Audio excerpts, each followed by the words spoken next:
Aconite nap একটি ক্ষণস্থায়ী ঔষধ এবং এটা তরুণ রোগেই ব্যবহৃত হয়। বিশেষত যে সমস্ত রোগ ঝড়, বন্যা, ভূমিকম্পের মতো হঠাৎ আবির্ভাব হয়, জ্বর, ঠান্ডা, কাশি, সর্দি, হার্টের রোগ, মূত্রের রোগ, আমাশয় ইত্যাদি সব ধরনের রোগেই ঔষধটি ব্যবহৃত হয়। ঔষধ নির্বাচনের প্রচুর পন্থা রয়েছে। তার মধ্যে সার্বদৈহিক লক্ষণ বা অল ফিজিক্যাল সিমটমস দেখে ঔষধ নির্বাচন করা সব থেকে সহজ। আজকের ভিডিওতে মেডিসিনটির কয়েকটি সার্বদৈহিক লক্ষণ সম্পর্কে এমন কিছু গুরুত্বপূর্ণ তথ্য আপনাদের সামনে এক্সপ্লেন করে শোনাবো, যাতে সঠিক ঔষধ নির্বাচনের মাধ্যমে রোগীকে আরোগ্য করা যায়। ভিডিওটি ভালো লাগলে লাইক, কমেন্ট, শেয়ার করবেন এবং আপনি যদি এই চ্যানেলে নতুন এসে থাকেন তাহলে চ্যানেলটিকে সাবস্ক্রাইব করে রাখবেন পরবর্তীতে নতুন ভিডিওর নোটিফিকেশন সবার আগে পাওয়ার জন্য। এবার এই ঔষধটির 6টি সার্বদৈহিক লক্ষণ রয়েছে। ঔষধ নির্বাচন করতে এগুলোর গুরুত্ব অপরিসীম। এই লক্ষণগুলো আমি আপনাদের সামনে খুব সহজ সরল ভাষায় ব্যাখ্যা করে শোনাবো। আমি আপনাদের রিকোয়েস্ট করব আপনারা ভিডিওটি না টেনে যদি এই 6টি সার্বদৈহিক লক্ষণ একটু মনোযোগ দিয়ে শোনেন তাহলে কিন্তু অ্যাকোনাইট নির্বাচন করতে আপনার বিশেষ একটা অসুবিধা হবে না।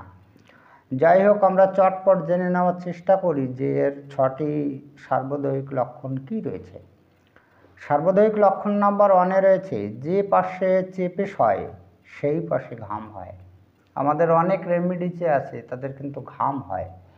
তো ঘাম কোনো নির্দিষ্ট অঙ্গে হওয়া সেটা কিন্তু একটা বিশেষ লক্ষণে পড়ে। তো এটা জেনে রাখবেন যে অ্যাকোনাইট ন্যাপের রোগীরা যখন রোগাক্রান্ত হয় তখন যে পাশটা চেপে হয়, মানুষ হয়তো ডান পাশ বা বাম পাশ বা চিত হয়ে বা উপুড় হয়ে ঘুমোতে ভালোবাসে। তো অ্যাকোনাইটের ন্যাপের রোগীরা যে পাশটা চেপে হয়, মনে করুন ডান পাশে চেপে হয়, সেই ডান পাশেরটাই ঘাম হয়। এবার সার্বদৈহিক লক্ষণ নাম্বার 2-তে আসি, প্রচণ্ড শীত ও গরমের প্রকোপ।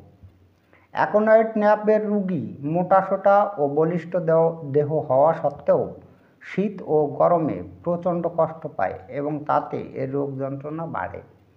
তো বিষয়টা কি হলো যে অ্যাকোনাইটের ন্যাপের রোগীরা বেশ গাড্ডা হয়, স্বাস্থ্যবান হয়।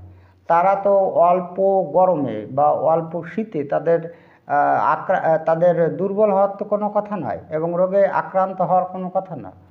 তো তথাপিও অ্যাকোনাইটের ন্যাপের রোগীরা হওয়া সত্ত্বেও তাদের কিন্তু অল্পতেই অল্প ঠান্ডায় তাদের অসুবিধা হয় এবং অল্প গরমেও তাদের অসুবিধা হয়, তাদের রোগ ব্যাধি বেড়ে যায়। যদি অ্যাকোনাইট ন্যাপের রোগী হয়ে থাকে তাহলে এই লক্ষণটা অবশ্যই পাবেন। সার্বদৈহিক লক্ষণ নাম্বার 3-তে আসি, হঠাৎ রোগাক্রমণ এবং রোগের ভীষণ আকার ধারণ। অ্যাকোনাইট ন্যাপের রোগী ঝড়, বৃষ্টি, ভূমিকম্পের মতো হঠাৎ রোগাক্রান্ত হয় এবং ওই রোগ প্রবল আকার ধারণ করে। দেখা যায় রোগী ভালো, হঠাৎ করে রোগে কিন্তু আক্রমণ হয়, হঠাৎ করে ঝড়, বৃষ্টি, বজ্রপাত বা ভূমিকম্পর মতো হঠাৎ করে রোগে আক্রমণ করে এবং সেই রোগ হঠাৎ করে বেড়ে একেবারে প্রবল আকার ধারণ করে। সার্বদৈহিক লক্ষণ নাম্বার 4-এ আসি, অস্থিরতা ও ভীরুতা। এর রোগী এতই অস্থির হয় যে একবার ওঠে একবার বসে, ভীষণ কিন্তু অস্থির থাকে। অ্যাকোনাইটের ন্যাপের রোগী কিন্তু ভীতু। রোগাক্রান্ত অবস্থায় এর মৃত্যু ভয় এত বেড়ে যায় যে তার মৃত্যুর সময় পর্যন্ত আত্মীয় স্বজনদের এবং কি ডক্টরবাবুদের কাছেও কিন্তু বলে দেয়। তার অ্যাকোনাইটের ন্যাপের রোগীদের এই ভীরুতা এবং অস্থিরতা দুটোই থাকে, প্রচণ্ড ভীরুতা থাকে। এবার আসি নাম্বার 5-এ, সার্বদৈহিক লক্ষণ নাম্বার 5-এ আসি, পিপাসা ও জ্বালা। অ্যাকোনাইট ন্যাপের রোগীদের শরীরের অভ্যন্তরে প্রচণ্ড জ্বালা থাকে এবং তার জন্য সে কিন্তু ঘটি ঘটি জল পান করে, প্রচুর পরিমাণে গ্লাস বা ঘটি ঘটি জল একসঙ্গে কিন্তু পান করে নেয়। তার শরীরের ভিতরে কিন্তু প্রচণ্ড জ্বালা থাকে। এই জন্য যখন রোগাক্রান্ত হয় সে গায়ে কিছু রাখতে চায় না।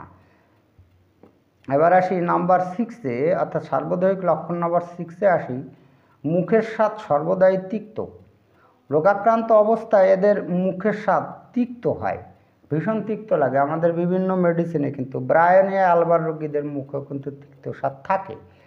তো যাই হোক, এই অ্যাকোনাইট ন্যাপের রুগীরা যখন রোগাক্রান্ত হয় তখন কিন্তু মুখে কিন্তু তিক্ত স্বাদ, এই কথাটি বলবে যে মুখে যা কিছু খায় তা তিতো লাগে, তবে অবশ্যই সেটা কিন্তু জল বাদে। অর্থাৎ অ্যাকোনাইট ন্যাপের রুগীদের জল বাদে সব কিছুই কিন্তু তিক্ত লাগে। তো যাই হোক, আমি আপনাদের চেষ্টা করলাম যে এই 6টি সার্বজনীন লক্ষণ সহজ সরল ভাষায় বোঝাতে। তথাপিও আপনাদের যদি কোনো প্রকার অসুবিধা হয় তাহলে আপনি কমেন্টের মধ্যে জানাতে পারেন, আমি চেষ্টা করব আপনাদের সেই অসুবিধা দূর করার জন্য। এবার অ্যাকোনাইটের ন্যাপের আরও ভিডিও রয়েছে, এই চ্যানেলে রয়েছে অ্যাকোনাইটের ড্রাগ পিকচার, অর্থাৎ ঔষধটির সমস্ত বর্ণনা, তারপরে অ্যাকোনাইটের মানসিক লক্ষণ এবং অন্যান্য কিন্তু আরও ভিডিও রয়েছে অ্যাকোনাইটের উপরে। যদি আপনি অ্যাকোনাইটের সেই ভিডিওগুলো দেখতে চান তাহলে কমেন্টের মধ্যে উল্লেখ করুন, আমি ভিডিও নাম্বারটি বলে দিয়ে আপনাকে সহযোগিতা করব। যাই হোক, আজকে এই পর্যন্তই। খুব তাড়াতাড়ি ফিরে আসবো নতুন গুরুত্বপূর্ণ বিষয়বস্তুর ভিডিও নিয়ে। দেখা হচ্ছে নেক্সট ভিডিওতে। ততক্ষণ আপনারা ভালো ও সুস্থ থাকুন। জয় হ্যানিম্যান, জয় হোমিওপ্যাথ।